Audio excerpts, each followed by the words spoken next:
आता हे सगळीकडे आणून टाकलं ते काम चालू आहे. आता यामध्ये बसू आता याच्यातून जाता येईल का आम्हाला?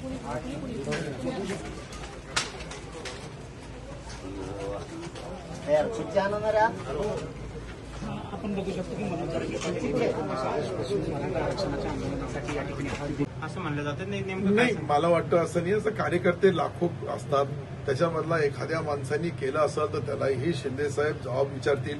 अशा पद्धतीने कोणीही कार्यकर्ता चुकत असेल तर पक्षाचे प्रमुख म्हणून ते त्यालाही जे काही पक्षामध्ये आहे तर मग पक्षाचा डिसिप्लिन, पक्षाच्या नेत्याचा आदेशाचं पालन करावं लागेल. दादा, याबाबत तुम्ही शिरसाट सोबत सुद्धा चर्चा मी करणार. शिरसाट साहेब माझे मित्र आहे, माझ्या पक्षाचे, मी त्यांच्याशी चर्चा करणार का भाई तुमच्याबद्दल जी काही नाराजगी मी ज्या शब्दामध्ये ऐकली दादाच्या तोंडातून, जरांगे पाटील ज्यावेळेस बोलतात तर त्यावेळेस कुठेतरी चुकलं असेल तर ते बी त्याच्याबद्दल, शेवटी एकनाथ शिंदे साहेब आमच्या सर्वांचे नेते, ते सर्वांची माहिती घेतील. सर्वांची माहिती घेतल्यानंतर सत्य तपासून घेतील आणि त्यानुसार निर्णय देतील.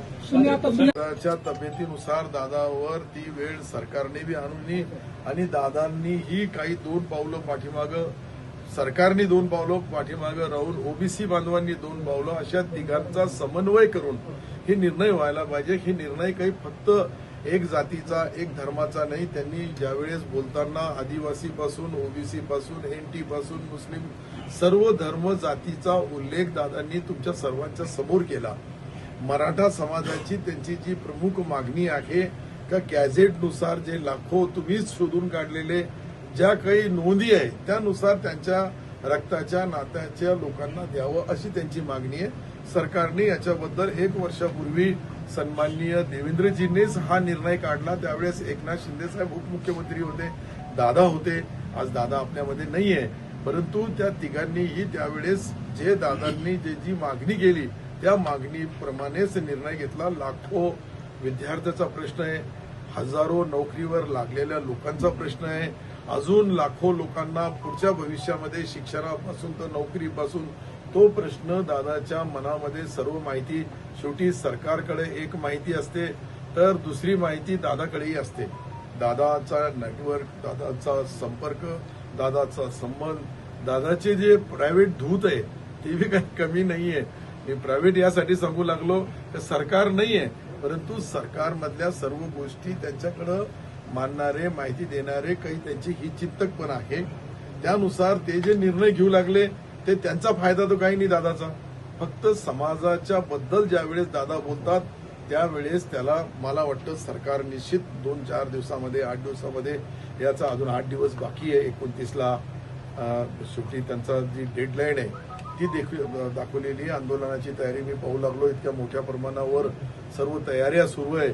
म्हणून माझी विनंती आहे दादाला का दादांनी याच्याबद्दल निर्णय घेताना सरकारशी, ज्यावेळेस सरकार निर्णय घेण्यास असमर्थ ठरला, ज्यावेळेस घेऊ नाही लागले त्यावेळेस जरूर आंदोलन करायला पाहिजे. अजून 8 दिवस बाकी आहे. या 8 दिवसामध्ये मला वाटतं की सरकार काही ना काहीतरी, एकनाथ शिंदे साहेबांच्या कानावर तुम्ही हे सगळ्या गोष्टी, मी तर सांगणार आहे. मी कार्यकर्ता आहे. मला त्यांनी मला मुख्यमंत्र्यांनी उपमुख्यमंत्र्यांनी पाठवलं आहे.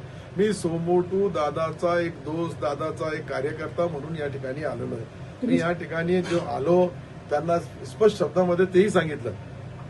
सर्टिफिकेट रद्द झालं होतं, त्याचा आरोप केला. फडणवीस आणि एकनाथ शिंदेमुळे मला उपोषण करण्याची वेळ आली नाही.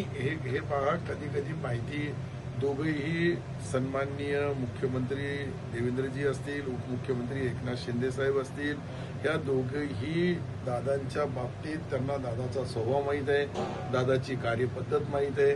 दादा समाजाच्या गोरगरिबांसाठी लढा देणारे एक योद्धा म्हणून त्यांची राज्यामध्ये नव्हे तर देशामध्ये ओळख आहे. आणि अशा वेळेस त्यांचा जो गैरसमज झालेला असेल किंवा कोणीतरी करून दिला असेल किंवा कोणीतरी चुकीची माहिती दिली असेल तर दोघंही त्याची शहानिशा करतील. आणि दादांनी स्पष्ट सांगितलं की मी ओबीसी समाजावर कुठेही अन्याय न होता माझ्या समाजावर अन्याय होऊ नये. जे गॅझेट आहे तो निजामकालीन असेल, तो गॅझेट जो कोल्हापूर, सातारा, सांगली जिथे जर त्यांनी गॅझेटचा उल्लेख केला त्या सर्व गॅझेट तपासून ज्यावेळी नोंद आहे तर द्यावं लागेल. नोंद तपासण्याचं काम सरकारने केलेलं आहे. एकनाथ शिंदे साहेबांवर मनोज जरांगे पाटलांनी नाराजी व्यक्त केल्यानंतर 29 ऑगस्टला उपोषणावर दादा ठाम आहेत, त्यामध्ये तुम्ही आलात काही एकनाथ शिंदेचा काही मेसेज घेऊन तुम्ही नाही, आलात का? मी बिलकुल एकनाथ शिंदे साहेबांचा मेसेज घेऊन नाही आलो, पण मी दादाला गेल्या 25 वर्षापासून ओळखतो. मी अनेक वेळेस दादाकडे आलो, काही पहिल्यांदा आलो असं नाहीये, पण सरकारच्या वतीने नाही आलो. मी त्यांचा मित्र म्हणून आलेलो आहे, त्यांचा एक कार्यकर्ता म्हणून, त्यांचा एक हितचिंतक म्हणून आलो आहे. का दादाची तब्येतीसाठी मी तेही मुख्यमंत्री उपमुख्यमंत्र्यालाही बोलणार मी का दादाच्या तब्येतीनुसार याच्यामध्ये तात्काळ निर्णय घ्या, जेणेकरून 29च्या नंतर हे जे आंदोलन दादाच्या एकट्यापुरता राहत नाही, या एकट्या तुमच्या अंबड तालुक्यापुरता, जालना जिल्ह्यापुरता किंवा मराठवाड्यापुरता राहत नाही. यांचा काढलेला शब्द हे राज्याच्या अनेक कान्याकोपऱ्यामध्ये जातो आणि समाज बांधव ज्या पद्धतीने 8-8, 10-10 तास बी लेट गेले दादा, तर हजारोच्या लाखोच्या संख्येने उपस्थित राहतात. याची जाणीव सरकारला आहे आणि सरकार मला वाटतं की याच्यामध्ये सन्माननीय एकनाथ शिंदे साहेब आणि देवेंद्रजी निश्चित याच्यामधला निर्णय घेताना ओबीसी समाजालाही विश्वासात घेऊन आणि जरंगे पाटला साहेबांचे एक एक शब्द जे त्या शब्दाच्या बद्दल त्याचा सन्मान करतील. साहेब काय सांगाल, तुम्हाला शिंदे साहेबांवर केलेल्या आरोपानंतर तुमची ही भेट जी आहे ती खूप महत्वाची मानली जाते? नाही, सन्माननीय एकनाथरावजी शिंदे साहेब, देवेंद्रजी हे दोघंही मला जे वाटतं जरंगे पाटील साहेबांच्या मताशी अनेक गोष्टीची सहमत आहे. कुठेतरी गैरसमज झालेला आहे, हे गैरसमज ते दुरुस्त करतील, दूर करतील आणि मनोज जरंगे दादांच्या एक एक शब्दाला ते सन्मानपूर्वक न्याय देतील याच्यामध्ये मला कुठेही शंका नाही. शेवटी चर्चेमध्ये चर्चा होऊनच याचा मार्ग निघू शकतो, सरकारच मार्ग निघू शकतो. दादाची तब्येत बी या राज्यासाठी फार महत्वाची आहे. मनोज दादा एकटे नाहीये, साऱ्या राज्याच्या लोकांचे आयकॉन आहे. साऱ्या राज्यामध्ये राहणाऱ्या प्रत्येक माणसाला त्यांच्या तब्येतीची जाणीव आहे, मलाही आहे, तुम्हीही मीडियावाल्याला बी आहे. अशा परिस्थितीमध्ये समन्वय करून सन्माननीय मनोज जरांगे पाटील साहेब आणि देवेंद्रजी, आदरणीय एकनाथरावजी शिंदे साहेब हे याच्यामधला मार्ग काढतील, यामध्ये कुठेही शंका नाही. मी फक्त इतकंच, मी काही त्यांच्या वतीने आलो नाही, मी काही सरकारच्या वतीने आलो नाही. मी अनेक गेल्या 25 वर्षापासून मी दादाच्याकडे येतो. विधान परिषदेचा आमदार होतो जालना, संभाजीनगर, औरंगाबाद त्या काळामध्ये, तेव्हापासून दादाचा माझा संपर्क आहे. दादाकडे मी कधीही येतो. मी आज यासाठी आलो की कदाचित दादाची तब्येतीच्या नुसार प्रत्येक वेळेस उपोषण करणं हे त्यांच्या तब्येतीला घातक आहे. डॉक्टरांच्या रिपोर्टनुसार, डॉक्टरांच्या सल्ल्यानुसार मी बोलू लागलो आणि त्या पद्धतीने त्यांना जो समाजावर झालेला अन्याय असेल हे दूर करण्याचं काम शेवटी कोण करणार? सरकारच करणार. आणि सरकारची सहानुभूती दादांच्या सोबत आहे. दादांच्या कोणत्याही शब्दाला सरकार कुठेही नकार देण्यास, इन्कार करण्यास राहिला प्रश्न. विशेष तर मला आश्चर्य वाटू लागलं का एकनाथ शिंदे साहेब मराठा समाजाला आदरणीय मनोज दादांनी अनेक वेळेस त्यांचं कौतुक पण केलेलं आहे आणि त्यांनी कौतुकास्पद शब्द यासाठी केलेला आहे की त्यांनी समाजासाठी न्याय देताना कुठेही अन्याय होऊ दिला नाही. समाजाला न्याय देताना मी फार जवळून एकनाथ शिंदे साहेबाला पाहिलं. ओबीसीवर बी अन्याय न होता, जशी मनोज दादाची भावना आहे का ओबीसीचा आम्हाला हक्क नको, परंतु आमचे जे काही सापडलेले पुरावे आहेत त्यानुसार त्यांना द्या. ती त्यांची मागणी, ही जी सरकार याच्याबद्दल उचित निर्णय घेईल. माझ्या मतदारसंघामध्ये अनेक व्हॅलिडिटी मिळाल्या, मग माझ्या मतदारसंघामध्ये मिळाल्या, परंतु संभाजीनगर मधल्या एक तालुक्यामध्ये ही घटना दुर्दैवी घडली असेल तर त्याला दुरुस्त करण्याचं काम ते करतील. राहिला प्रश्न, ओबीसी बांधव बी म्हणतात 29च्या नंतर आम्ही बी मुंबईला येऊ, दादा म्हणतात आम्ही बी येऊ, तर हे दोघं मुंबईमध्ये आले तर मुंबईवाल्याचे काय हाल होतील याचीही मी फक्त जाणीव करून दिली दादाला. बाकी मी दादाला आदेश देणारा किंवा कार्यकर्ता नाहीये, दादाला विनंती करणाराच एक कार्यकर्ता आहे. त्यांच्या परिवारातला, मित्रपरिवारातला अनेक वर्षापासून आमच्या गेल्या 25 वर्षाचे संबंध आहे. त्या संबंधानुसार मी या ठिकाणी आलो आणि दादांनीही जी मागणी केली याच्याबद्दल सन्माननीय देवेंद्रजी आणि एकनाथरावजी शिंदे साहेब किंवा ताई असतील, पवारताई, हे सहानुभूतीपूर्वक विचार करून दादाच्या मागण्याचा एक एक मुद्दा ते सत्य समजून त्याला न्याय देतील. त्यांच्या उपोषणाची तर मुंबईचे काय हाल होईल नंतर बघितलं ना. कोट्यावधी लोक तुमचं सोबत आहेत. डाव टाकला रे बाबा मग मराठी माझी तर आधी जाणार नाही आम्ही. मी ओबीसी बांधवालाही बोललो आणि तुम्हालाही बोललो का मुंबईमध्ये दोघंही जाऊन करोडो लोक तिथे जमा झाले तर त्याचा मुंबईचा काय परिणाम होईल? मग मुंबईला लोकांचे काय विचार होते? मराठ्यासाठी लई अडा आहे बाई. आहे ना. मला साहेब, जर लई हे डाव तर टाकला काळ्या सरकारने दगडावरची- मुंबईत जाऊ शकतो. दादा जर समाजाच्या लेकराला जर चुकच नाही तर मी महाविवाद अंतराळ बघून काय करू, जगून काय करू? नाही, मी टोकाचं करणार आहे आंदोलन. आंदोलन आता हे सगळीकडे आणून टाकलंय. ते काम चालू आहे आता. यामध्ये बसू. अरे याच्यातून जाता येईल का आम्हाला?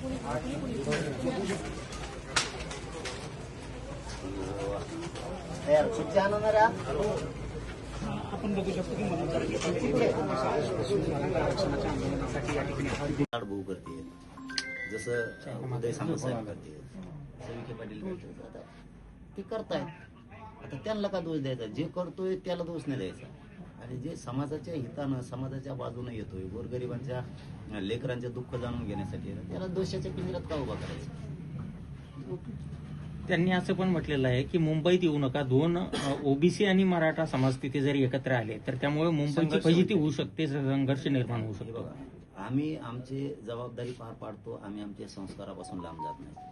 ओबीसी पण आमचाच आहे. तो जर तिथं जातोय तर तेव्हा आल्यावर आम्ही जाऊ. तसं तर आमचं 29 ऑगस्ट हे फायनल अंतर्वाली आहे. आम्ही बदल नाही करणार. पण सरकारनं जर काही डाव टाकला तर मग मात्र मुंबईला आम्ही जाऊ शकतो. मग मात्र माघार नाही. परंतु आपल्याला जर ओबीसीची माया दया येते तर जाऊ द्या ना. ओबीसींना त्यांना अधिकार काढू द्या. काय फरक पडलाय? आपण नंतर काढू. सत्तार शेट्टी सांगितलं की 29 तारखेपूर्वी सरकार येईल आणि काही ना काही सकारात्मक चर्चा होईल. नाही, मी सकारात्मक चर्चेवरती जगणारा माणूसच नाही. माझ्या समाजाचं वेदना माझ्या डोळ्यासमोर जर दिसत असतील तर मी सरकारशी नाही बोलू शकत. मला कृती पाहिजे. तुम्ही जर 58 लाख नोंदी शोधल्या तर 58 लाखाचे प्रमाणपत्र तुम्ही दिले पाहिजे. त्या लोकांनी तुम्हाला भरभरून आशीर्वाद दिले पाहिजे की सरकारनं 58 लाख नोंदी आमच्या शोधून काढल्या. ज्या 150-200 वर्षापूर्वीचा जे खजाना होता तो उकरून सरकारनं बाहेर काढला, शिंदे साहेबांनी बाहेर काढला. तर मग आता तुम्ही त्यांना ते खाऊ दिला पाहिजे. तुम्ही जर ते उद्ध्वस्त करायला लागलात तर मग हे कसं सहन करायचं? तुम्ही 58 लाख नोंदीचे प्रमाणपत्र द्या, कृती करा. व्हॅलिट्या थांबून धरल्यात. आत्ताच बिलचं उदाहरण आलं होतं. एवढ्या इंडियाच्या समोरच हाजीपूर गावे तिथल्या व्हॅलिट्या झाल्या. मी मोगाशी याच्या अगोदर तुम्हाला एक शब्द बोललो होतो की सरकारनं विषय घेऊन सांगितलं मराठ्यांचे प्रमाणपत्र देऊ नका. मला बीडच्या अधिकाऱ्यांना सांगितलं आणि ते आत्ता 1 घंट्याच्या आता सिद्ध पण झालं. ते समोरच आले आणि त्यांनी सांगितलं की आमची व्हॅलिडिटी आता पोरीने ऍडमिशन घेतलंय इंजिनिअरिंगला पुण्याला आणि व्हॅलिडिटी द्यायना. भावाची दिली, बहिणीची द्यायना, वंशावळ जुळली, सगळं झालं. मग हे सरकार असं वागल्यावर आम्ही शांत कसं का बसायचं? पोरापोरीच वाटलं होऊ द्यायचं का? केलं बीडच्या अधिकाऱ्यांनी आत्ता एवढ्यात. हे आदेश देणार का सरकार? बैठका लावतंय आणि व्हीसीद्वारे अधिकाऱ्यांनी हे सांगताय का? अधिकारी ऑन रेकॉर्ड आम्हाला सांगते असे आदेश त्याच्यामुळे देत आहे. किती नीच वागणार रे तुम्ही गोरगरीबाच्या लेकरांना? एकनाथ शिंदेवर तुम्ही जे आरोप केले त्या आरोपानं म्हणजे कुठलाही तथ्य नसल्याचं अब्दुल सत्तार यांनी तुमच्या समोर स्पष्ट केलंय. याबाबत तुमचं काय म्हणणं आहे? बघा, मी पण एक असा माणूस आहे की चलती हे म्हणून कोणावर बी राळ उठवायची नाही आरोपाची. आपण आपली पायरी बघून पाय ठेवायचा, आपल्या समाजाचं हित बघून पाय ठेवायचा. सुखी समाधानी लेकरं चेहऱ्यावर बघायचे, बळच आरोप नाही करायचे. बोडकीची व्हॅलिडिटी झालेली असून रद्द केली, ही चूक नाही. बहिणीची रद्द केली, भावाची दिली. दही हंडेची रेकॉर्ड जात पडताळणीकडे. छत्रपती संभाजीनगरच्या जिल्हा जात पडताळणी समितीनं निर्णय दिलाय. दही हंडीची व्हॅलिडिटी देण्याचा आम्ही निर्णय दिलाय. सकाळी रद्द होती. बावनकुळे पत्र देतो बीडचे आणि पूर्ण्याचे, परभणीचे रद्द करण्यासाठी. हे काय गैरसमज आहे का? तुम्ही तुमची चूक दुरुस्त करा आणि गोरगरिबांच्या लेकराच्या तोंडावर हात फिरा. त्याला उद्ध्वस्त करायला जातात, बदला घ्यायला जाताना मराठ्यांचा, तर मराठी सुद्धा तुमचा बदला घ्या, सोडणार. मुंबईतील दादा, आज अब्दुल सत्तार यांनी तुमची भेट घेऊन तुमची समजूत काढण्याचा प्रयत्न केलेला आहे. काय नेमकी चर्चा झाली याच्यामध्ये?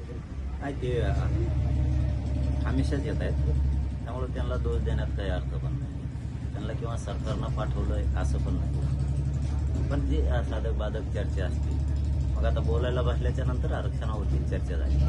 त्यांना सरकारने पाठवलं असतं तर त्यांना सविस्तर सगळं सांगितलं असतं. ते आले ते हमेशाच येत आहेत ना, त्यामुळे त्यांना काही दोषी धरण्याचा काही अर्थ पण नाही. पण ती खंत होती ती मात्र आम्ही सांगितली त्यांना.